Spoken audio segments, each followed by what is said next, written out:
हरे राम राम राम हरे हरे कृष्ण कृष्ण कृष्ण पुंडलीक वरदे हरि विठ्ठल श्री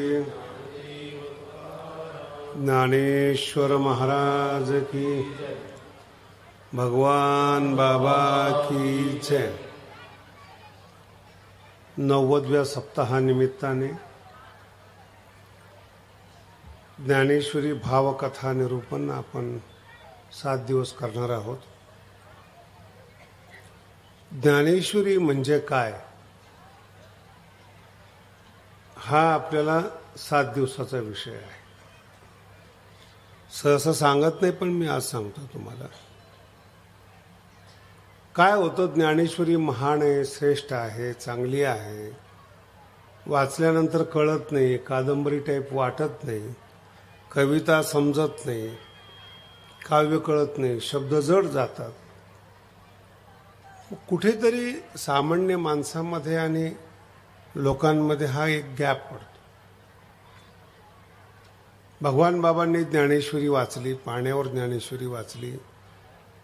गेल्या 750 वर्षापासून जेवढे संत झाले त्या सगळ्यांचं म्हणणं आहे की वाचावी ज्ञानेश्वरी, डोळा पहावी.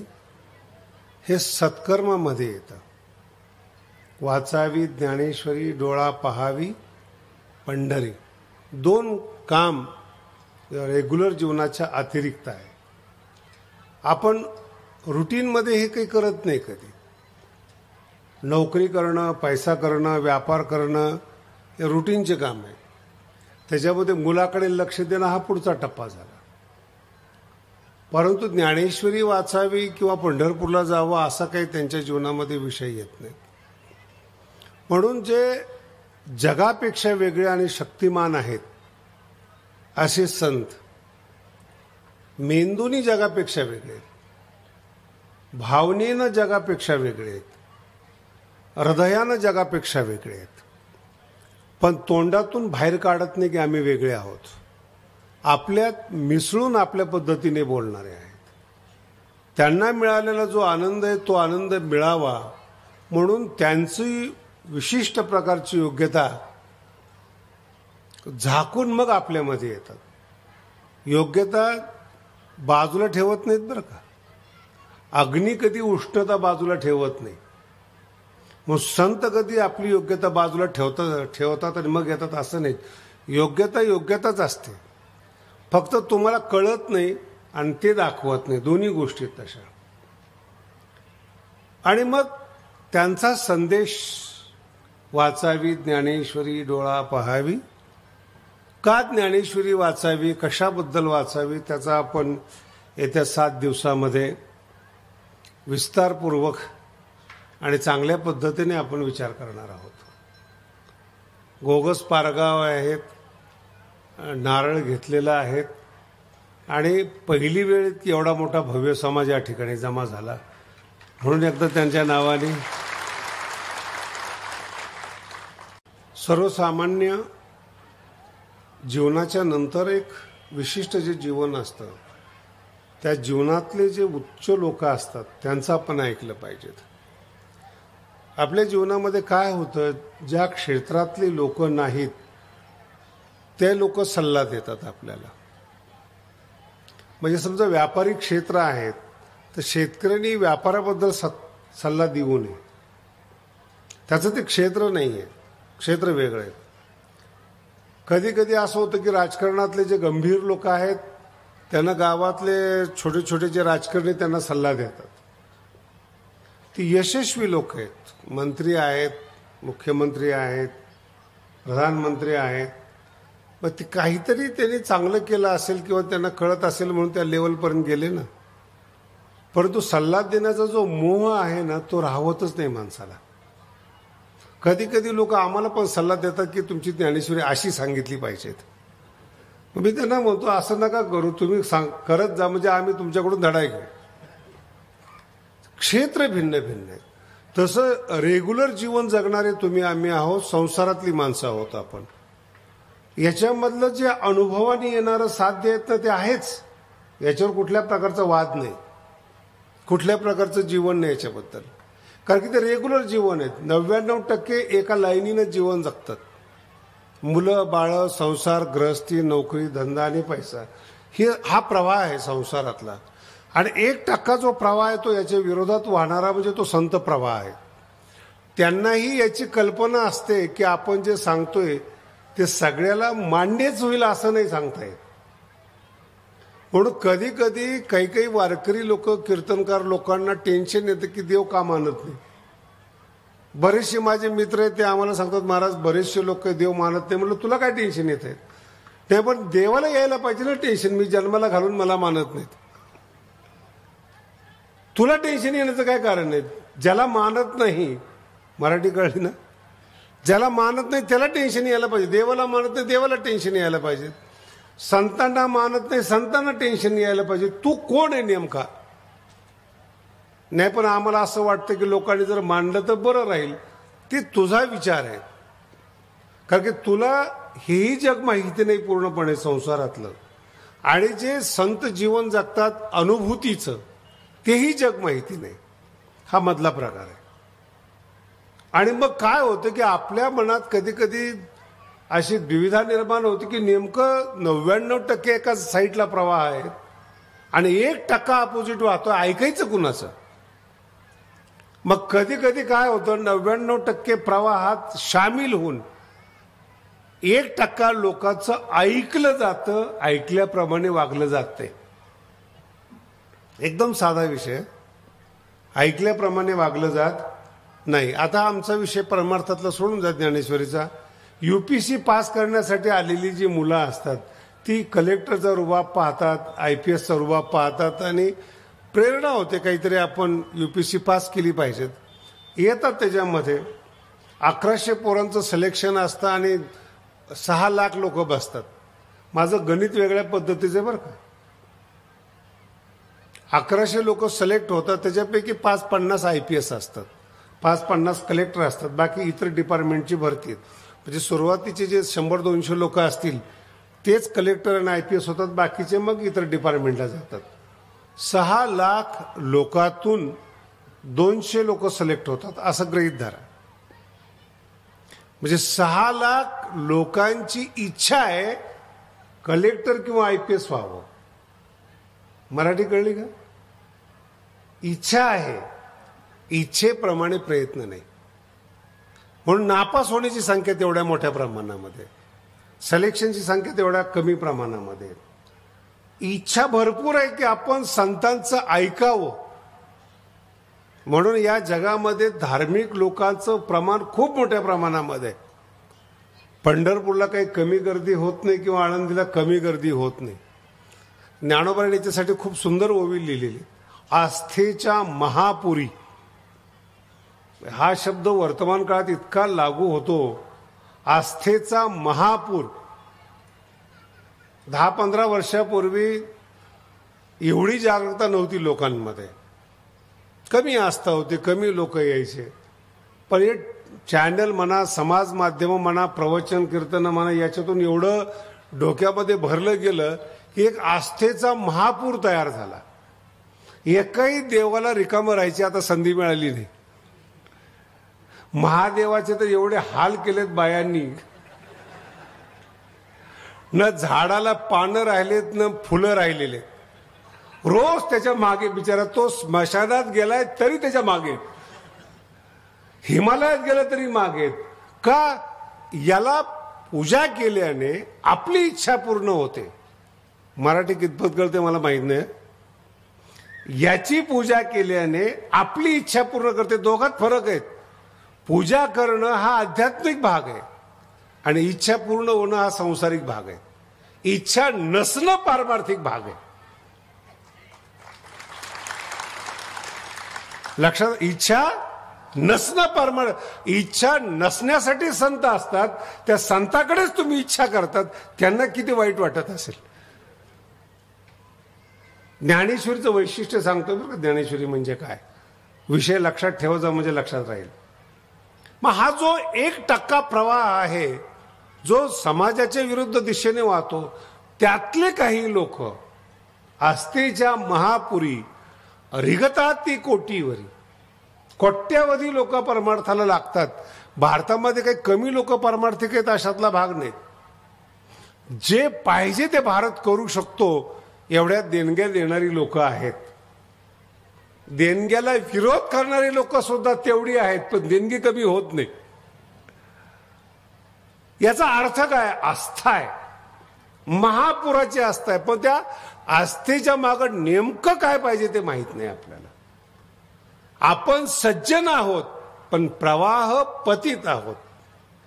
प्रवाह की सगळा प्रवाह एका दिशेने वाहतो, त्या प्रवाहात आपण पडलेले आहोत, त्याला पतित म्हणतात. पतित म्हणजे नीच नव्हेत बरं का. प्रवाह पतित, प्रवाहात पडलेले आहोत. एक प्रवाह ओढत चाललेला आहे तर मनातली इच्छा दुसरीकडे चाललेली, नको वाटतं पण प्रवाहात पडलेले आहेत. म्हणजे प्रवाहाच्या कडेला येण्याचा जो प्रयत्न मनुष्य करतो त्याला संत हात देतात, पकडतात त्याला. पण प्रश्न असा आहे की इच्छावाल्या लोकांना काही करता येत नाहीत. जायचं देवाकडे आणि मागायचं संसारातलं, इथपर्यंत थोडं ठीक वाटतं मला. देव आहे, जन्म दिलेला आहे देवानी. बापाकडे जर काही मागितलं तर फार गैर होतं असातला काही भाग नाहीत. आणि बापाने दिलं काय न दिले काय तरी मुलं फार आभार मानतात अशातलाही काही भाग नाहीत. कर्तव्य म्हणून गृहीत धरतात की बापाने हे द्यायलाच पाहिजे, हे आपल्या मुलाचं रक्त असतं असं. याच्या पुढचा जो टप्पा तो फार विचित्र आहे. ती जी मागायची सवय लागली ना देवाकडे, तशीच सवय संताकडे लागते. आणि ह्या दोघांमध्ये जमीन आसमानचा फरक आहे. संत हे मूर्तिमंत असतात. शब्दाला संत मूर्तिमंत असतात, मनुष्य असतात, पण मनुष्यात परब्रह्म असतात, ते संत असतात. आणि देव हा देवच असतो. त्याचा स्वभाव आणि संताच्या स्वभावामध्ये जमीन आसमानचा फरक आहे. चांगलं कर्म केलं ना पोरांनी, पास झालं ना तर बाप आपण होऊन मोटरसायकल घेऊन देतो, आपण होऊन कार घेऊन देतो. बाप आहे. चांगलं केलं तर, तसं चांगलं कर्म केलं तर भोग मिळतो. चांगला अभ्यास केला तर मग UPSC पास होता येते. याला कर्म फल म्हणतो. आणि वाईट कर्म केलं आणि बापाकडे भरपूर असलं तरी बाप देत नाही. सगळं संपवशील, खा 2 घास, मरेपर्यंत सांभाळतो पण काही मागू नको. द्यायला त्याचंच असतं, प्रॉपर्टी त्याचीच असते, अधिकार पाहिला जातो, याला बाप म्हणतात. आणि संत त्याला म्हणतात अधिकार विषयच नाही, फक्त मजबूत इच्छा पाहिजे की मला हा संसार नकोय, संसार नकोय पण याच्यापेक्षा बेस्ट पाहिजे. नकोय आहे भाग ठीक आहे, पण याच्यापेक्षा चांगलं पाहिजे. अशा माणसासाठी संत आहेत, अशा माणसासाठी भगवान बाबा आहेत. रेग्युलर जीवन आहे. रेग्युलर जीवनामध्ये हॉस्पिटल आहेत, रेग्युलर जीवनामध्ये शेती आहेत, व्यापार आहेत. याच्यासाठी संतांची आवश्यकताच नाही. कर्म करा, आपोआप तुम्हाला योग्य फळ मिळतं, याच्यात देवाची आवश्यकता नाही. म्हणून श्रीमंत लोक, विज्ञानवादी लोक देवाला मानत नाहीत. कारण लक्षात ठेवा, देवाची आवश्यकता नाही वाटत जीवनामध्ये. का देव पाहिजे? मी कर्म केलेत, मी परीक्षा दिलेली, मी कलेक्टर झालेलो, याच्यात देवाचा कुठं रोल नाहीये. मी मुळात मोठा आहे, मी कर्म केलेले आहेत, हा अहंकार जरी असला तरी कर्म केलं हे सत्य. नीट आहे का? हा अहंकार जरी असला तरी कर्माला मान दिला हे सत्य. आणि मग केलेला परिश्रम मरेपर्यंत त्याला सांभाळतं. एखादा माणूस UPSC पास झाला, कलेक्टर झाला, ती डिग्री त्याला मरेपर्यंत सांभाळते. नाही म्हणे महाराज काही लोक भ्रष्टाचार करतात, काय करतात, तो नंतरचा विषय आहे.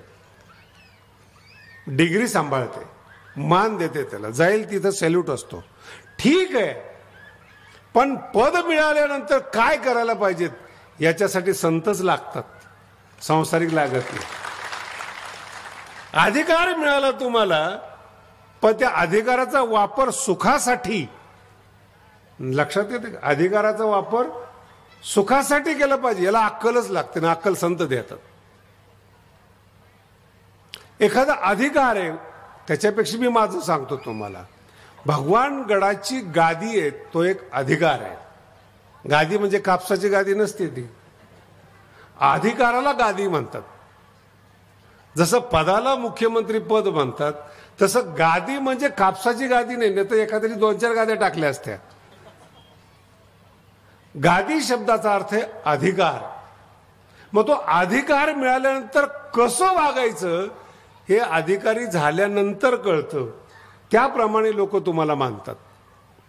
त्या अधिकाराचा जनतेसाठी सदुपयोग केला, समाजाचा ओघ वाढतो, प्रेम वाढतं. मी 2च गोष्टी सांगितल्या. समाजाचा ओघ वाढतो, प्रेम वाढतं. पैसा या दोघांच्या मागे चालत येतो, त्याच्या मागे जावं लागत नाही. याला गादी म्हणतात. गडाचं कामं झाली, गड दिसायला लागला, प्रेम मिळालं, आणि प्रेमाच्या मागे काय आला?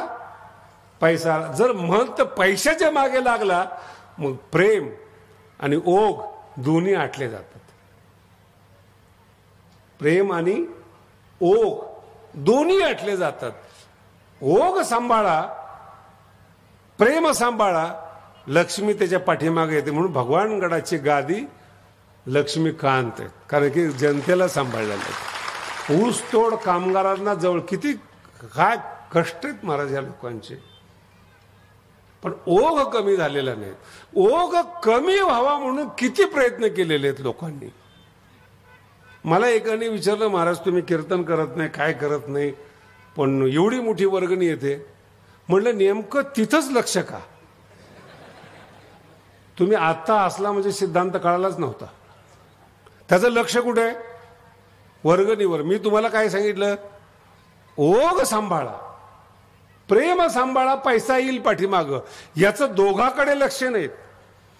गडावर जो ओघ आला, गडावर जे प्रेम आलं म्हणून पैसा आला, याचं लक्ष दोघाकडे गेलं नाही. याचं लक्ष कुठे गेलं? नाही. कुठे लक्ष गेलं? आणि पैशाकडे ज्याचं लक्ष असतं त्याला भिकारी म्हणतात.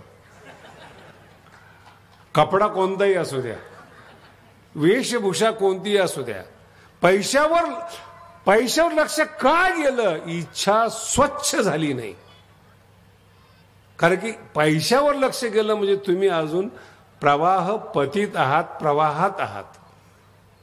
फार छान विषय आहे.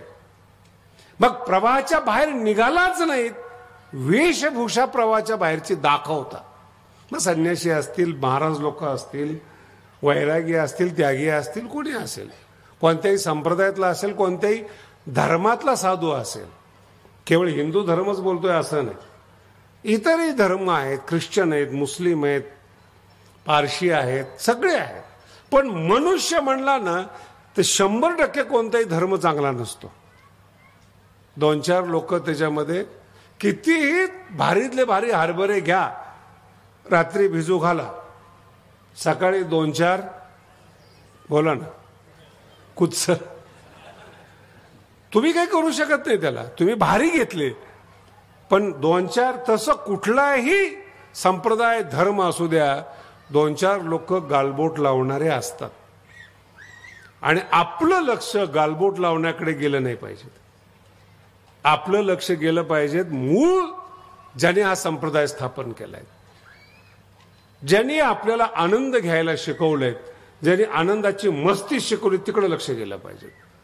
आणि त्या व्यक्तीचं नाव, त्या शक्तीचं नाव, त्या महात्म्याचं नाव ज्ञानेश्वर महाराज आहे. संप्रदायात कोण कसं वागतं, कोण महाराज काय करतो, किती पैसे घेतो, किती रंजवतो, सामान्य विषय आहे. फार लक्ष नाही गेलं पाहिजे त्याच्याकडे. संप्रदायाचं मूळ कोण आहे? ज्ञानोबा आहेत. मग त्यांचं जर आपल्याला ऐकायचं असेल काय म्हणतात, तर काय आहे आपल्याकडे? तर त्यांचं बोलणं, त्याचा संग्रह म्हणजे ज्ञानेश्वरी. त्याचं एकत्रीकरण म्हणजे ज्ञानेश्वरी. सिद्धांताचा संग्रह ज्ञानोबारायांचा म्हणजे ज्ञानेश्वरी. म्हणून 2 गोष्टी मी तुम्हाला आज सांगितल्या. व्यक्ती महान आहेत, बोलणं महान आहेत, परमार्थातले आहेत. म्हणून ज्यांना परमार्थ आनंदयुक्त करायचा असेल, त्यांना मार्गदर्शन घ्यायचं असेल तर ते ज्ञानेश्वरीचं मार्गदर्शन. इथून सुरुवात होते आपली. ज्ञानेश्वरी म्हणजे काय. आणि मग ज्ञानेश्वर महाराजांनी आधार घेतला तो गीतेचा.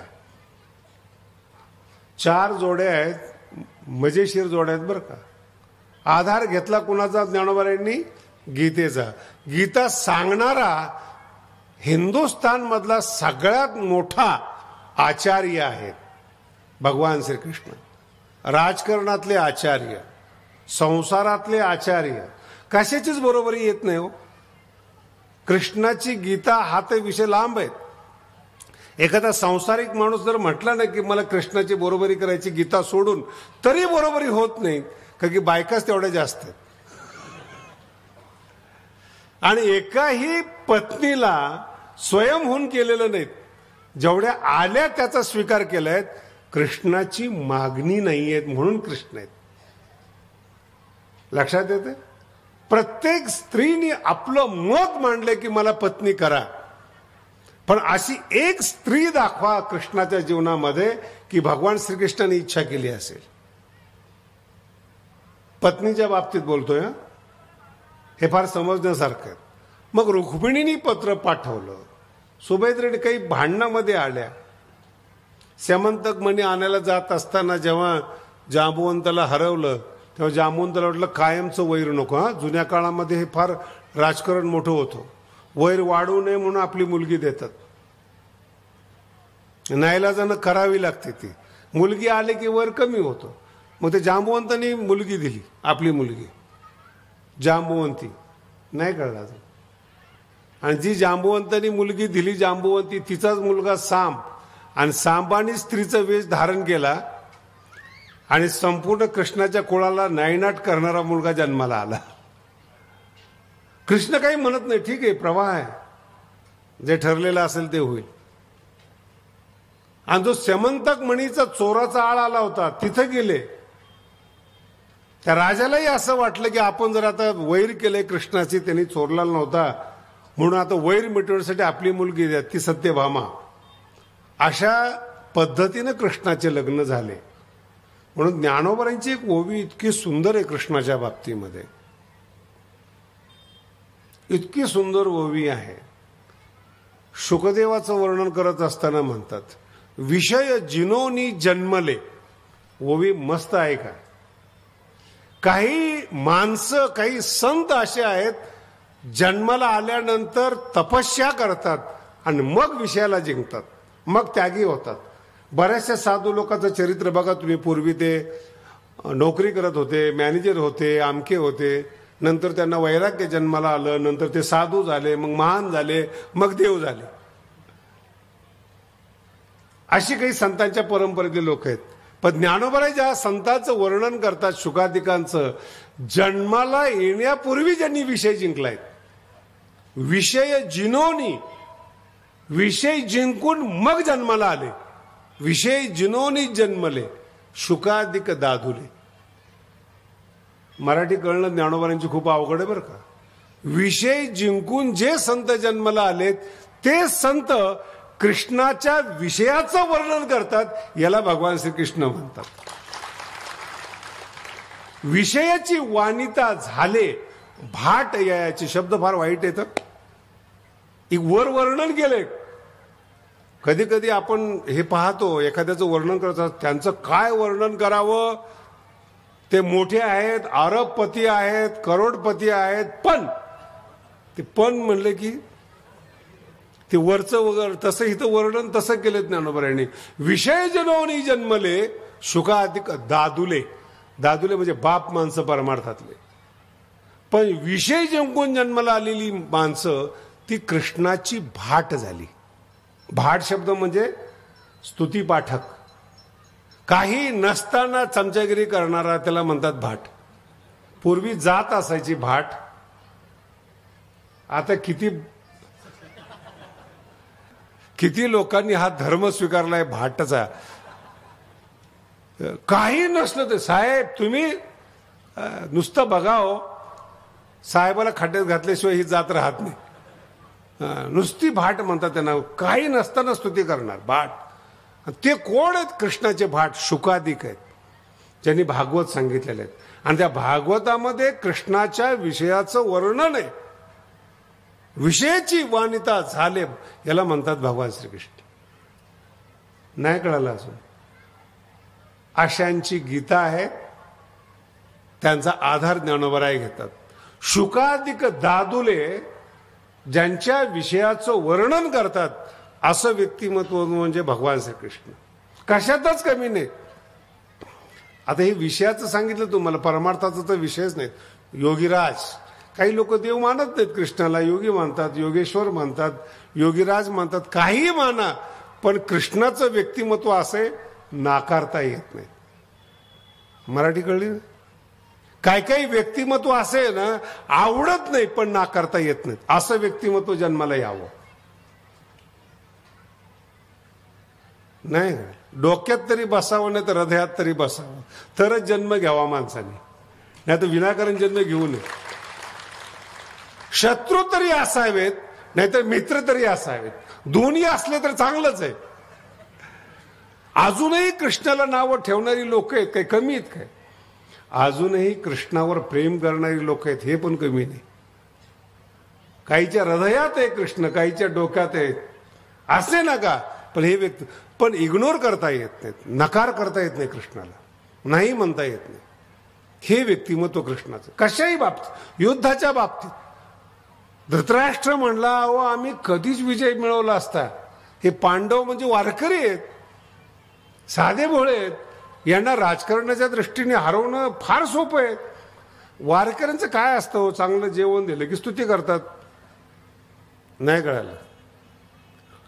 सज्जन माणसाला माळकऱ्यांना बोलवा, चांगलं जेवण द्या, हे कृष्णाचे वाक्य आहेत बरं का, माझे समजू नका.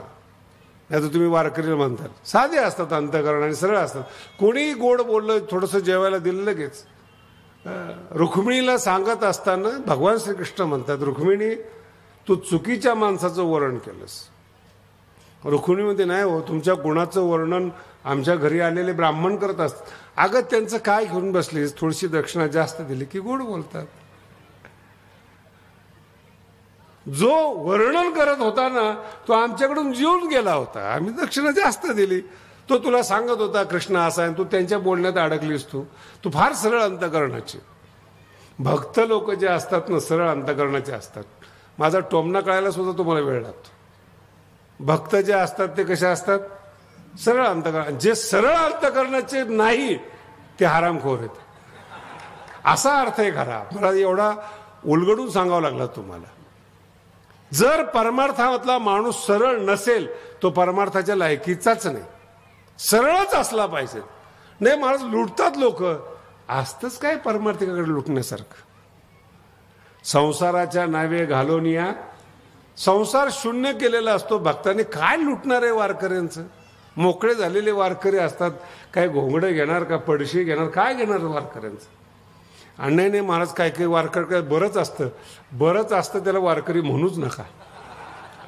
बरंच असतं आणि बरेचसे दोष पण असतात, तो वारकरी नाहीये, सरळ अंतःकरणाचे असतं. धृतराष्ट्र सांगतोय, अरे पांडव म्हणजे सरळ आहेत, 12 वर्ष वनवासात गेलेले आहेत आमच्या कूटनीतीमुळं, त्यांना आम्ही अजून 12 वर्ष लांब ठेवलं असतं. कृष्ण अडचणीचा आहे. दुर्योधनाला आणि धृतराष्ट्राला जर काटा वाटत असेल तर तो कोण आहे? नीट ऐका बरं काय सांगतोय कृष्णाबद्दल. म्हणजे भारताचा सम्राट धृतराष्ट्र, त्याला सुद्धा कृष्ण काटा वाटतो. गवळणीला श्रीकृष्ण हवासा वाटतो. शुकादिकांना कृष्ण हवासा वाटतो.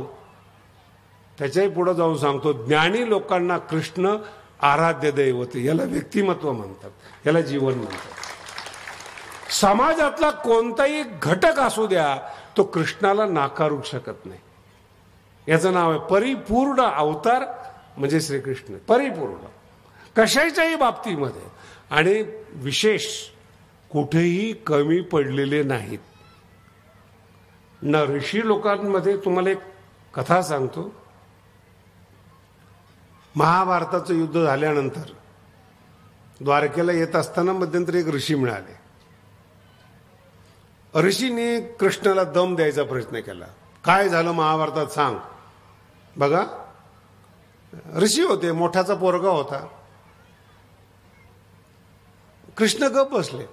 एक तर दुःखी होते, महाभारताच्या युद्धामुळे भारताचं नुकसान झालेलं होतं आणि विमनस्क अवस्थेमध्ये रस्त्यात भेटले. आणि हा साधू जो आहे तो दम देऊन बोलतोय. काही बोलले नाही श्रीकृष्ण. ठीक आहे म्हणजे, पण त्याचा राग शांत झाला नाही, तो अजून वाढला. कधी कधी असं वाटतं आपण गप बसलो ना, समोरच्याला वाटतं घाबरला नाही. आणि मारावंसं का वाटत नाही, लय गरीब असतो. पण त्या गरीबाला सुद्धा कधी कधी अशा प्रकारचा माज येतो. हा समोरचा गप बसलाय म्हणजे नेमकं आपल्या तावडीत आला काय. तसं ते ऋषीचा मुलगा होता, त्याला ताव आला. त्याला नाही सांगत, ते मी तुला शाप देईल. हे कुणाला बोललाय तो? भगवान श्रीकृष्णाला. भगवान श्री महाभारतात खूप सुंदर प्रसंग आहे. मी फक्त संक्षिप्त सांगतोय तुम्हाला. भगवान श्रीकृष्णाने सांगितलं, बाळ तू फार लहान आहेस, आत्ताच तर परमार्थाला लागलाय, लगेच पुण्य कशाला खर्च करतो. तुझ्या शापाला मी घाबरतो किंवा तुझा शाप मला लागू पडतो हे डोक्यातून काढून टाक. अनेक लोक, अनेक विद्वान तपस्वी लोक माझा प्रयत्न करतात मला त्रास व्हावा म्हणून. मी आत्माराम आहे, कोणाचा शाप मला लागत नाही जीवनामध्ये. मला ज्याचा हवा असतो त्याचा शाप मी स्वीकारतो, पण मला शाप लागत हे कृष्णाचे वाक्य आहेत.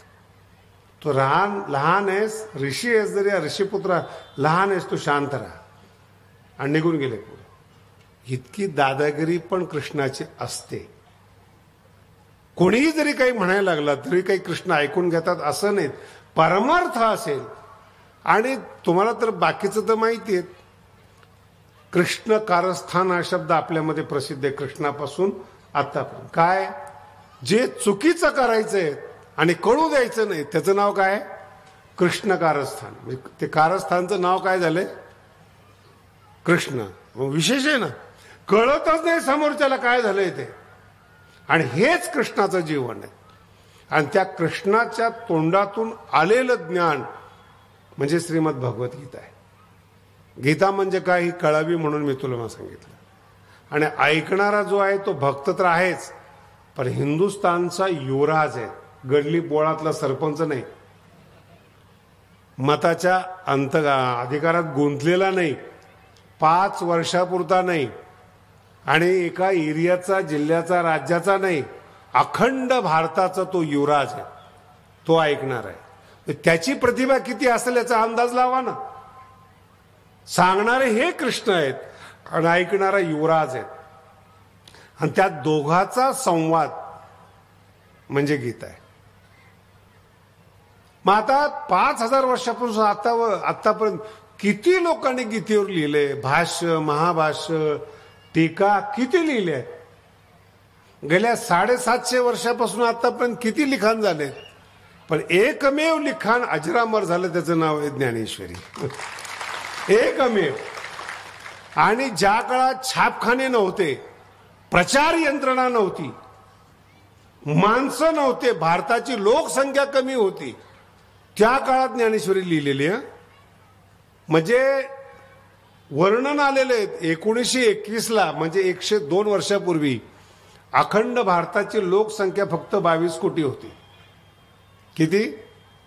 100 वर्षापूर्वी 22 कोटी होती. मग त्याच्या अगोदर 600 वर्षापूर्वी किती असणार? त्या काळात लिहिलेला ग्रंथ अजरामर झाला. आणि तो इतका अजरामर झाला, कळत नाही ते पण पारायण करतात, आणि ज्याला कळतं ते पण पारायण करतात. हिचं एकमेव म्हणजे ज्ञानेश्वरी. कळत नाही त्यांना पण ती आवडते. तुम्ही अनुभव घेऊन पहा, तुम्हाला कळत नाही तरी आवडते ना. अजून याच्यापेक्षा प्रमाण काय पाहिजे? आणि ज्यांना कळते त्यांचं हृदय म्हणजे ज्ञानेश्वरी. हृदय रक्त म्हणजे ज्ञानेश्वरी. इतकी ज्ञानेश्वरी महान आहे, महासंयोग आहेत. आणि ही ज्ञानेश्वरी ऐकणारे आपल्यासारखे लोक नाहीत, निवृत्तीनाथ महाराज आहेत. उलट गीता सांगणारे श्रीकृष्ण आहेत, ऐकणारा अर्जुन आहे, युवराज. इथं उलट आहेत, सांगणारा शिष्य आहे, ऐकणारे गुरु आहेत. आता गुरुला शिष्याबद्दल किती माहिती असती याची माहिती शिष्याला पण नसते. शिष्याला वाटतं की आपण गुरुला कधी कधी फसवतो, तर फसला तर त्याला गुरु काय म्हणायचं आपण. बरेचशी पोरं असतात, नजरेतून आम्हाला स्कॅन होतं त्या पोरांचं, कळतं आम्हाला. आणि कधी कधी असंही कळतं की विशुद्ध खोटं बोलतो टेक्निकली. चेहरा गरीब असतो, पापण्या खाली असतात, डोळ्यात अश्रू असतात, बोलतात पण चक्क खोटं असतात ते. का की इतका सुंदर अभिनय करतात की त्यांना असं वाटतं की गुरु फसतो. पण अभिनय पाहून गुरु शाबासकी देतात, आतापासून एवढा अभिनय करतो तर समाजाला किती फसवशील. सावध राहण्यासारखा विषय हा. कळत नाही असं नाही, म्हणून त्या गुरु पुढे ज्ञानेश्वरी आहे. फार सुंदर विषय. आता गुरुचा विषय निघाल्यानंतर अजून आपला विषय थोडा वेगळ्या पद्धतीने जाईल, म्हणून तो थोडा थांबवतो. आणि हे जे 4 संयोग आहेत, श्रीकृष्ण आणि अर्जुन यांची गीता, ज्ञानेश्वर महाराज आणि निवृत्तीनाथ यांच्या मिलनातून जन्माला आलेली म्हणजे ज्ञानेश्वरी. म्हणजे गीता युक्त ज्ञानेश्वरी याचं नाव आहे ज्ञानेश्वरी. ज्याच्यामध्ये गीता पण आहे आणि ज्ञानोबारांची ज्ञानेश्वरी पण आहे, दोघांचं मिश्रण म्हणजे ज्ञानेश्वरी. जणू काय गीतेचं आणि ज्ञानेश्वरीचं कॉम्पिटिशनच आहे. श्लोक आणि ओव्या यांची स्पर्धाच आहेत. श्लोक सुंदर आहेत का ओव्या सुंदर आहेत अशी जणू काही स्पर्धा आहेत. पण ही स्पर्धा कळते कुणाला? ज्याला कळतं त्याला कळतं. ज्याला काहीच कळत नाही त्यांना दोन्ही कळत नाहीत. कृष्ण काय बोलतात कळत नाही आणि ज्ञानोबारांचं कळणं अवघडच आहे, असा संयोग आहे. आणि त्या ज्ञानेश्वरीचं रूपांतर आपल्या मराठीतून आपल्यापर्यंत येतंय, हे तुमचं आमचं भाग्य आहे महाराज, की ज्ञानेश्वरी आपल्याला पाहायला मिळते. पृथ्वीवर असा ग्रंथ नाहीये की ज्याच्यात सगळे विषय आपण होऊन स्वीकारतात आणि येतात, विश्राम घेतात. ज्ञान सगळे विषय तुम्ही पापणी जरी हलवली तरी ती ज्ञानेश्वरीमध्ये तिची ओवीत. तुम्ही कसं पाहताय त्याच्यावर ज्ञानोबारांची ओवीत, तुम्ही कसं बोलताय त्याच्यावर ज्ञानेश्वरीची ओवीत. सगळे प्रकार आहेत ज्ञानेश्वरीमध्ये. फक्त आपलं समर्पण ज्ञानेश्वरीमध्ये जर असलं ना तर ज्ञानेश्वरीमध्ये आनंद यायला सुरुवात होते. अशा ज्ञानेश्वरीचं आपण वेगळ्या वेगळ्या पद्धतीनं किती विषय आहेत, कसे विषय आहेत, कशा रूपानं आलेले आहेत, कशा पद्धतीनं ज्ञानोबाराने सांगितलेले आहेत, कशी टेस्ट आहेत, का म्हणून महाराष्ट्राने ज्ञानेश्वरी वाचावी याचं आपण निश्चितपणाने चिंतन केलं पाहिजे.